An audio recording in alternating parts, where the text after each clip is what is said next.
Michael Pringle, you're very welcome back to the Celtic Soul Podcast. It's been a long time. You were the first ever guest back during the COVID season. Yourself and Alan Tom were on when we were in the infancy and making a lot of mistakes. But we've come on a long way since then, but we're still making mistakes. How are you? I'm great. Thanks for having me back on, and I can guarantee you I'll probably make a few mistakes while I'm speaking. I always do, so I no won't one keep is infallible. I won't keep you too long. That's a very impressive kitchen you're sitting in there, I have to say. Thanks, mate. So thanks to my wife. Yeah. She was always good, Stacey, with the old carpentry. Yeah. Michael, Okay. we just delve straight into it. We look back before we look forward to the Hearts game. A midweek game, Europa League, game of two halves, but thankfully we got a result that gave us all a boost. Yeah. Yeah, I mean, I thought the first half performance was decent.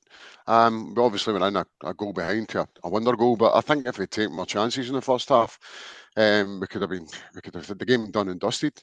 First half, it was a lot. I thought it was a lot more fluent. The tempo was a lot better. I had my doubts before it because um, Brendan Rodgers has stuck with the same sort of midfield trio all season, which for me just wasn't working. And he's sort of shoehorned Negrin in. Negrin's been a starter, I think, almost every game since he signed. And for me, that three just wasn't working. He still managed to shoehorn them in again on Thursday night, bringing Engels back, and I thought Engels had a superb game. To be honest, no, I thought he was really good. I'm still not convinced with Negrin, despite his goals. I think probably I could have finished the game on Thursday with a brace. Despite my age, I think with the chances that he was presented, I mean, he had some really good chances, but at the end of the day, he's getting into the positions, so that's a real positive. But I just don't really see why he's persisted with him when there are other options in the midfield area. A lot of people going on about Bernardo not getting a game, and I find that quite baffling. I don't know why he doesn't get a run in the team. And I think, although I was happy to see Alistair back in the right back role, but I found that quite baffling as well with Colby Donovan. He brought him in. He brought him in. He had a good couple of games, starting against Tynecastle with a great game, and then he was a bit shaky in the Braga game. He hooked him, and then he wasn't to be seen again until Thursday night when he was forced into. Well, when I say he was forced, he had the option of Ralston as well, but he was basically forced into bringing him on. I find that he does that with players. He'll bring them in, and then you don't see them again for months, or you won't see them again for the entire season, despite them showing up fairly well. And the two Japanese players, Inamura and Yamada, Shin. We've not seen enough of these guys yet, and probably with the way we've started the season, I think this would probably a good time to give guys like this a sort of a showing and see if they are up to the mark, because we'll never know if they don't get a run in the team. But Bernardo, especially for me, is one that's quite baffling. I think he should be given some sort of run in the team. If not a starter, then at least be coming on as a substitute. But but that's over and above. It was a great result. I thought a deserved result. I really think we should have won it more convincingly than what we did. But it was great to get the 3 points racked up after only taking a solitary point for the first two games. But I mean, it's not been a great start to the season, but what else is happening round about us, it doesn't really matter that much at this stage. It's what happens from here on in. We've got two huge games coming up that could be really definitive in how the season pans out.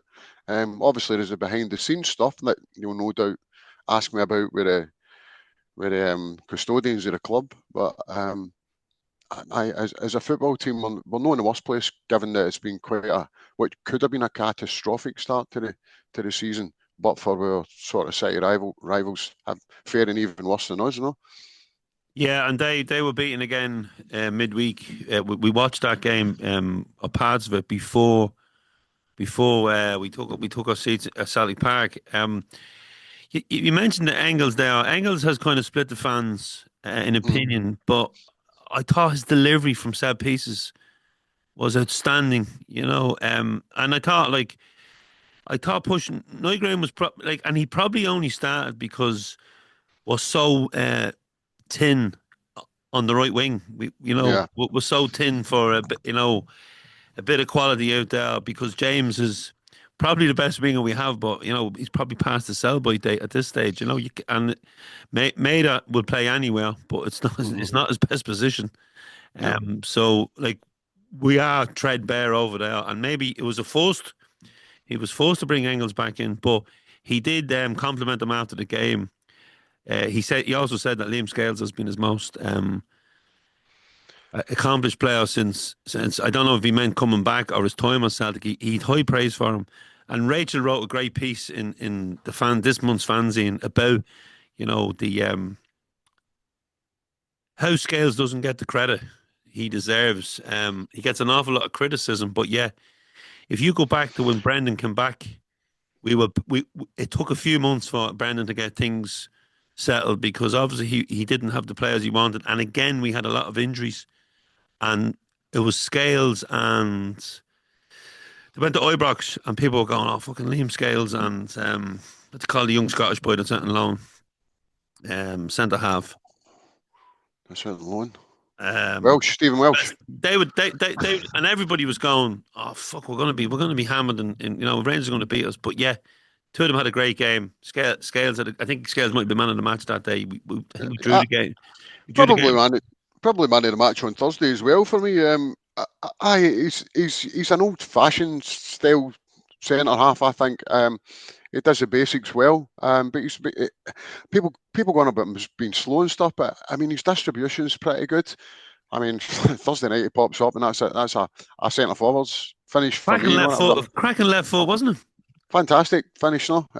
I think he gets a lot of unwarranted criticism, no. But football supporters are like that. They're always looking for somebody to blame, no, for what else. I mean, And with Greg Taylor gone now, they have to pick someone new. yeah, and obviously with Taylor gone and all, we're playing in a slightly different pattern and style for what we were last season. I think the criticism of Skills is unwarranted.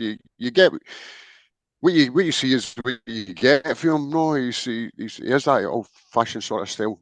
He won every header on Thursday night. I don't think he lost a header. You know what I mean? His distribution is decent for me. He might not be the quickest in the world, but he makes up for that. His positional sense is pretty decent, and he's definitely been the better of the two main centre backs this season. I mean, Carl Vickers is getting a lot of criticism as well. We'll see now. He's out for supposedly 5 months, so we'll see how much we And miss him. like it adds to the injuries as well now.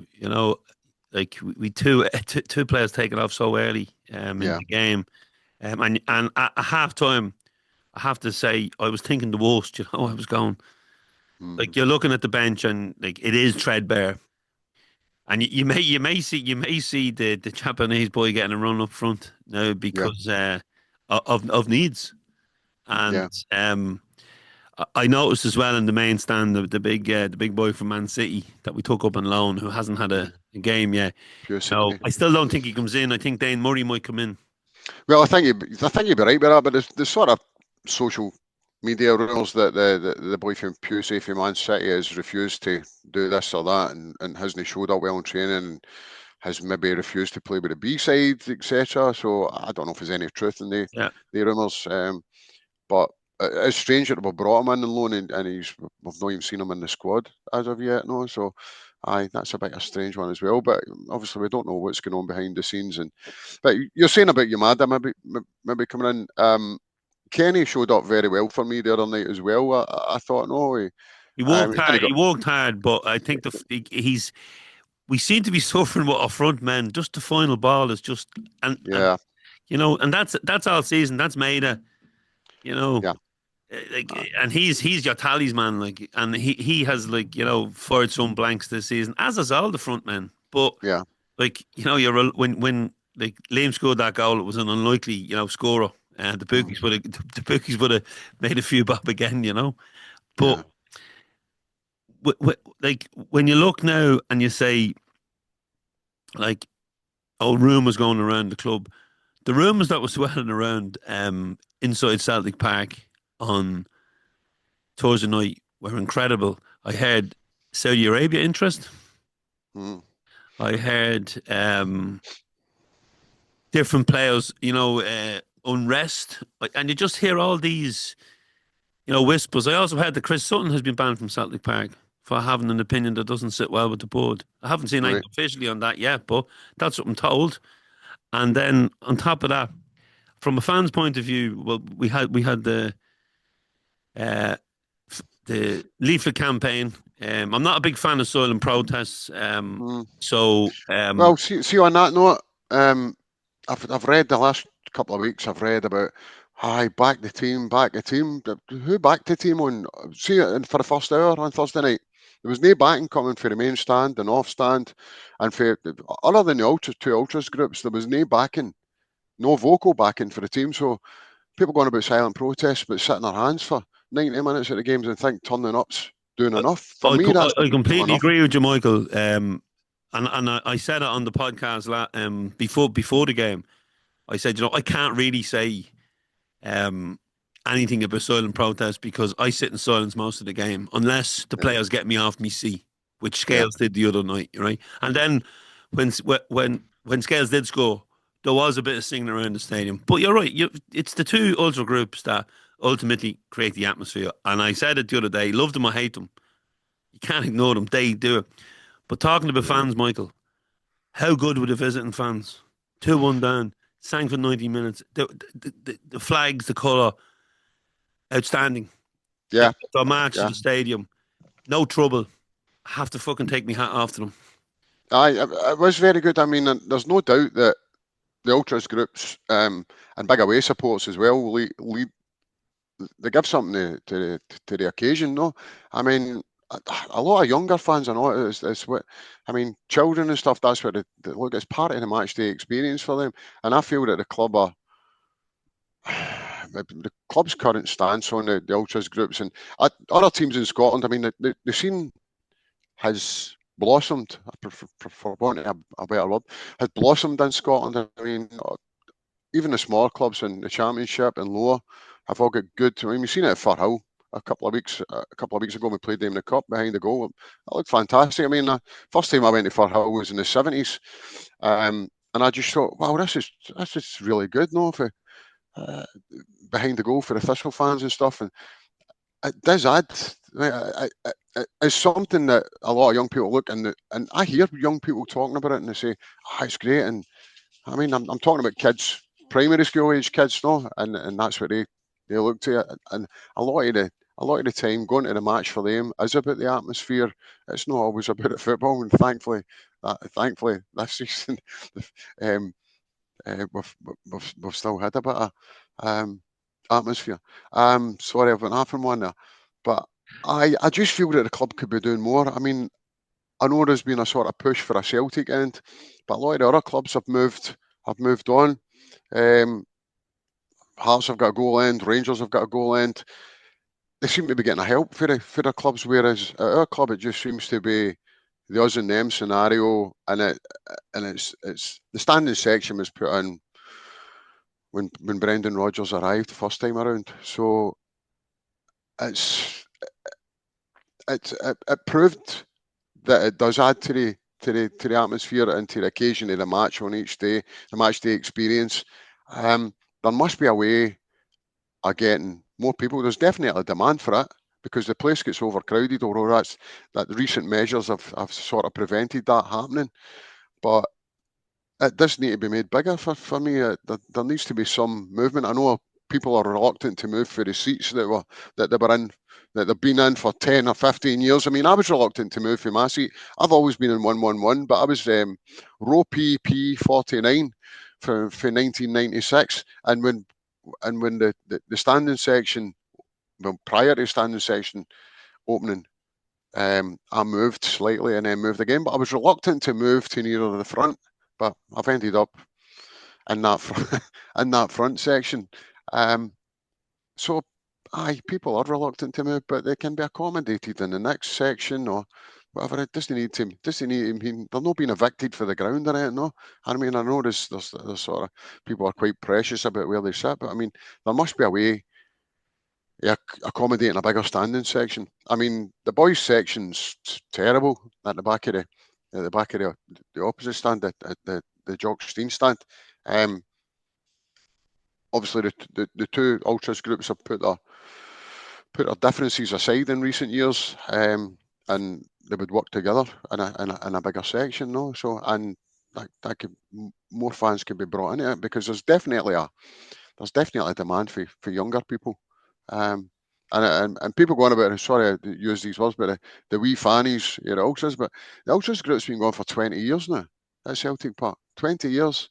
I mean, what age do they think these people were when they started? Some of them were in their late 20s and 30s then, so you can do the arithmetic yourself. There are no young boys anymore, a lot of them, no. Although there has been an influx of younger guys.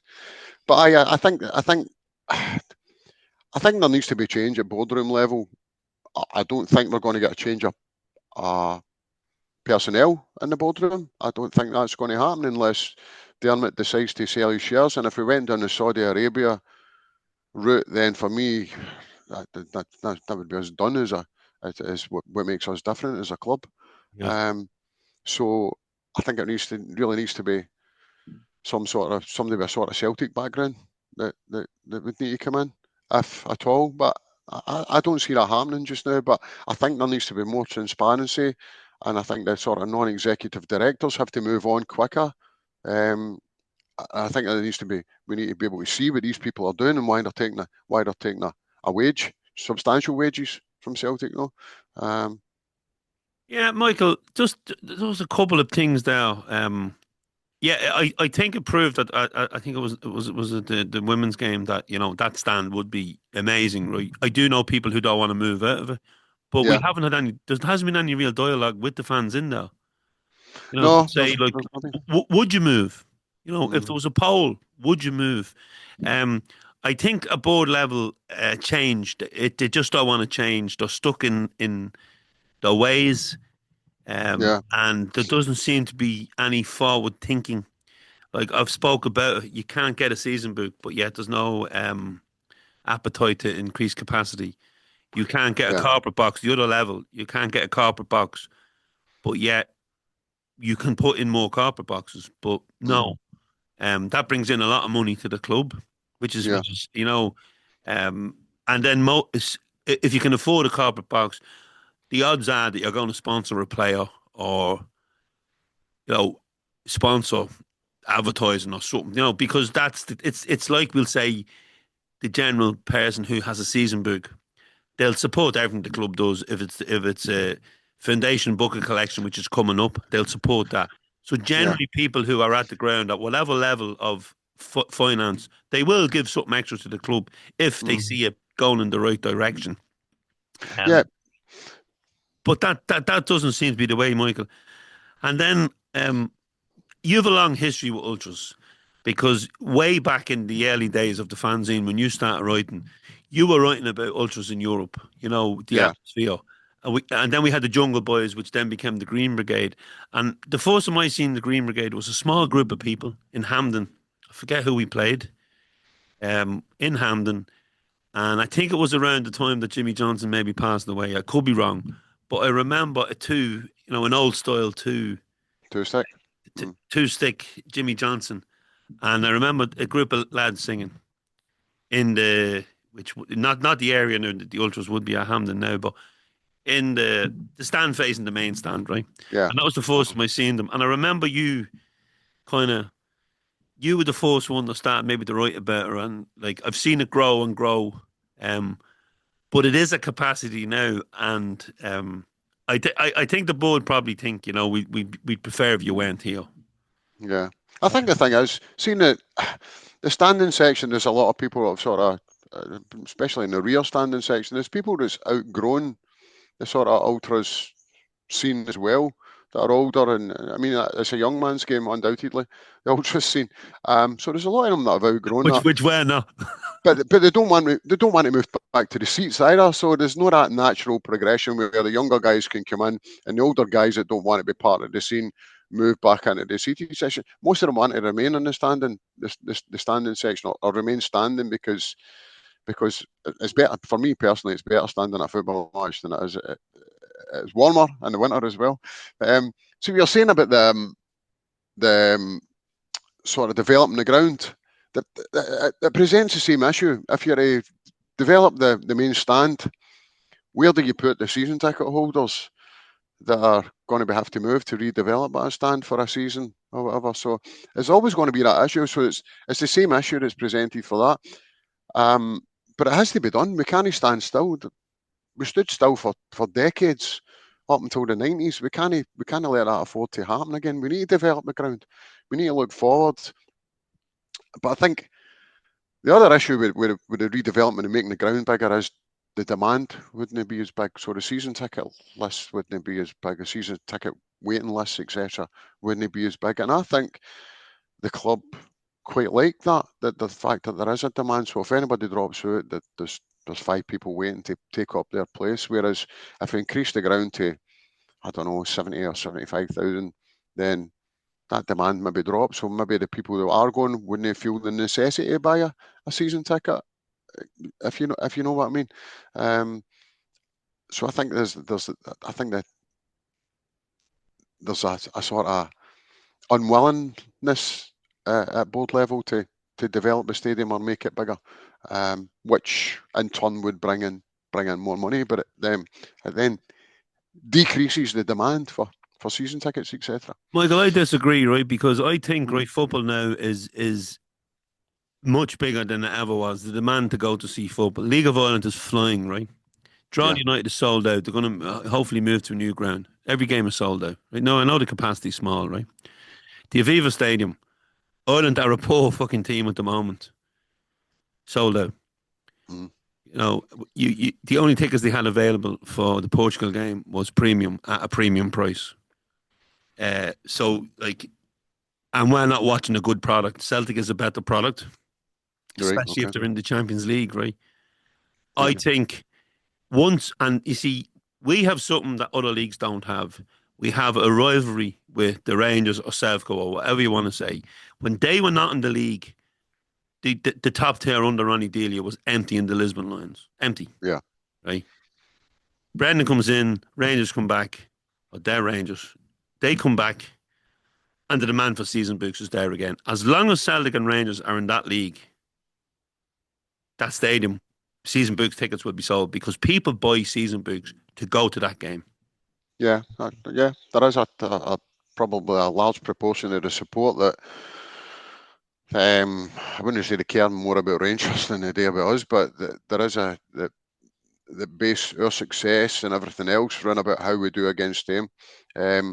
Personally, for me, they're a sort of irrelevance unless it's in match day. You know what I mean? I couldn't care. I couldn't care about 10 in a row. It's only a measure of us against them. Do you think Sky Sports would be showing Scottish games if Celtic and Rangers went in? I don't think so. No. Celtic and Rangers is one of the biggest derbies in the world. Yeah. And that is the product that everything is that Scottish football is sold in. Whether Aberdeen fans like it or not, or Hearts or Hibs fans, that we and them are the attraction. Yeah. But we dilute the experience as well with the whole away fan allocation. I'm not just talking about Celtic and Rangers, but Rangers are as guilty as any party, reducing the allocations. But even Hearts, I don't know, we've got 500 tickets for Sunday. It's ridiculous. And this will be the first time, Michael, that they will have the stadium full. Yeah. Because many times have we gone and seen empty seats. Yeah, our club's got 2 tickets. 2 tickets between 6 days. So, and the knock-on effect as well, right? Bus companies aren't going to be running. Speaking to the lads the other night, they said we can't run a bus because we've no tickets. You know, we haven't enough tickets to run a bus. I got a ticket from a friend on late in the day I wasn't expecting to get a ticket in the ballot, and I didn't. But I got one. I got offered one late in the day. Yeah. I looked at the price of flights. No problem getting home. 30, 40 quid. But I can't justify 200 quid to fly out that morning Mm. and get up during the night. I just don't have that kind of money. And on top of that, the Hearts home game, what a kick in the bollocks that is for us over here. Yeah. That's the game you look at, right? Saturday, 3 o'clock. We're playing in the Europa League on the Thursday. So that's a game you say, right, that's a definite 3 o'clock Saturday game. So you book your flight. I actually have a flight to go on holidays the next day for 4 or 5 days out of Sandra's flying out the same time as me. As I go for the game, she flies to Spain. I booked a flight out of Glasgow the next morning, 7 a.m. flight, booked a hotel. So now I lose the hotel room and I've lost 2 flights and I've had to book a flight direct to Spain to go, Right. and like I'm only one person. There was Mm. so many people have been in the WhatsApp group going, this is bollocks. Move for TV to a Sunday. But yeah, it gives Celtic one less day to prepare for a game against Roma. Yeah, you sort of brace yourself for these when it's away games, but you really don't expect the Celtic games to be I, moved I to. and then you're going right. One, you're missing the game. Two, it's a Sunday for lads, right? And you know, the missus might say, right, you're going to see Celtic, or the husband, whatever it is, you're going to see Celtic Saturday, so Sunday we're doing this. Then the game's moved, and you're going, look, I have to dig into the credit card again and book another flight. Mm. So, as football fans, we don't really, we're screwed. We're screwed financially, constantly with TV games, right? But I know when I look at the fixtures, I go, right, well, I'm not booking that because Kilmarnock, that will be moved to Sunday or a Saturday at 12 o'clock. Yeah.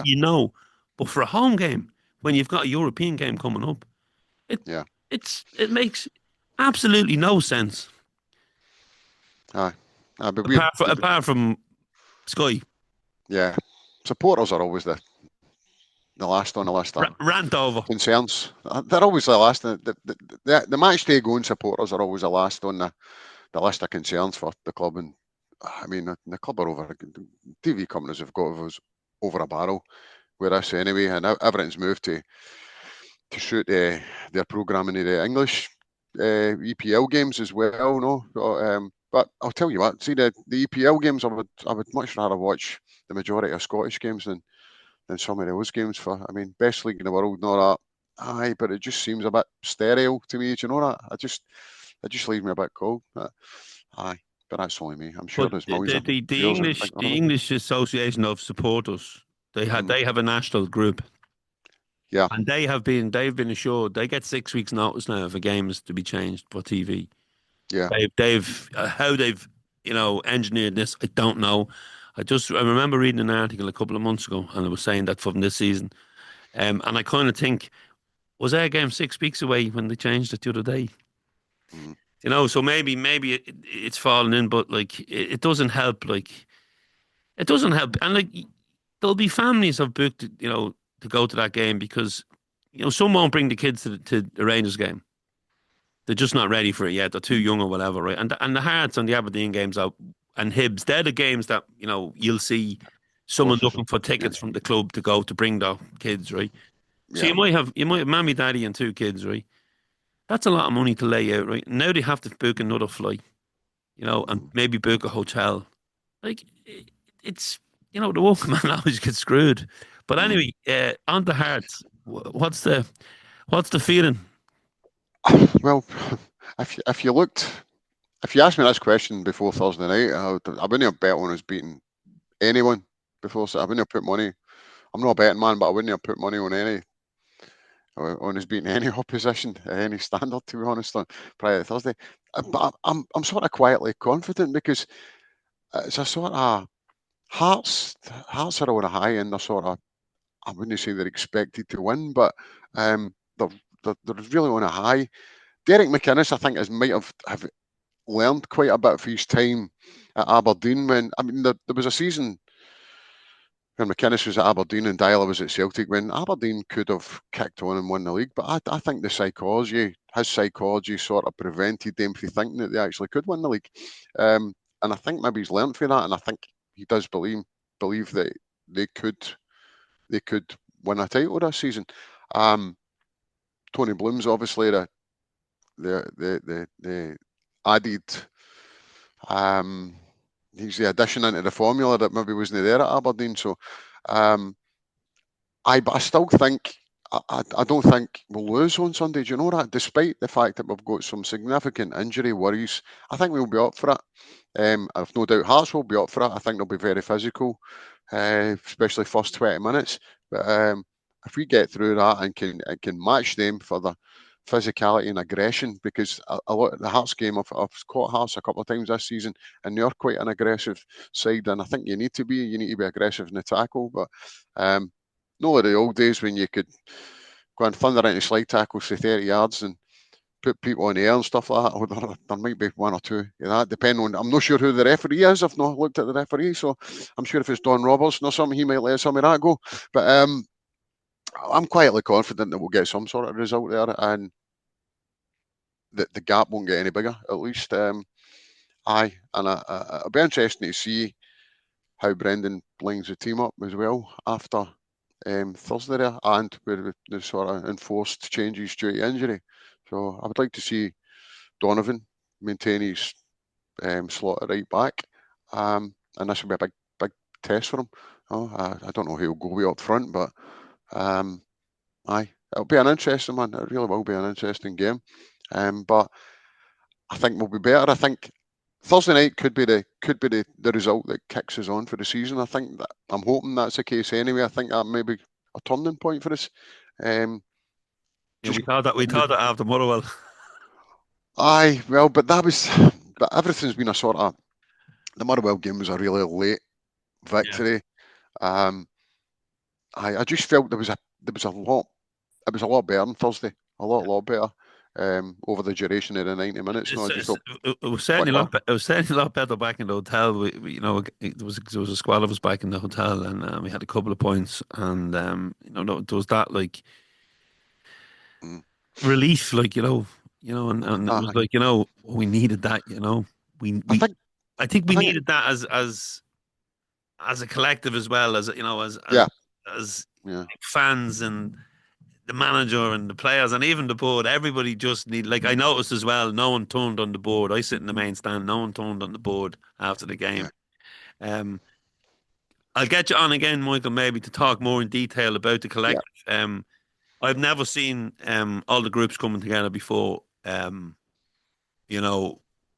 majority of fans, and then you see there's some fans who will never go against what the board say, no matter what happens. And that's everyone's right. I'd like to see more dialect. The Celts will change. See, back in the 90s, the Celts will change. Get the same sort of flack for a lot of the fans. I've had Matt on. Matt's a regular, and he'll be on with me next week. And Matt always says that as well. And Jim Orr as well has been on from Save Ourselves. So it's nothing new, but at the same time, it's a different kind of it's a different era, and the club ain't going to go bust. The problem stems from not spending money. Yeah, it's quite bizarre that I was speaking to a 19-year-old the other night, and it's quite bizarre that this is in their lifetime. It's been such an unprecedented run of success, but they're still protesting that the board should be doing more, and that we shouldn't be standing still or basing our success on staying a point ahead of our city rivals. That's not enough. No, that's not enough for any of us, I don't think. But it's the same in every walk of life. If you do well at something, you want to do better.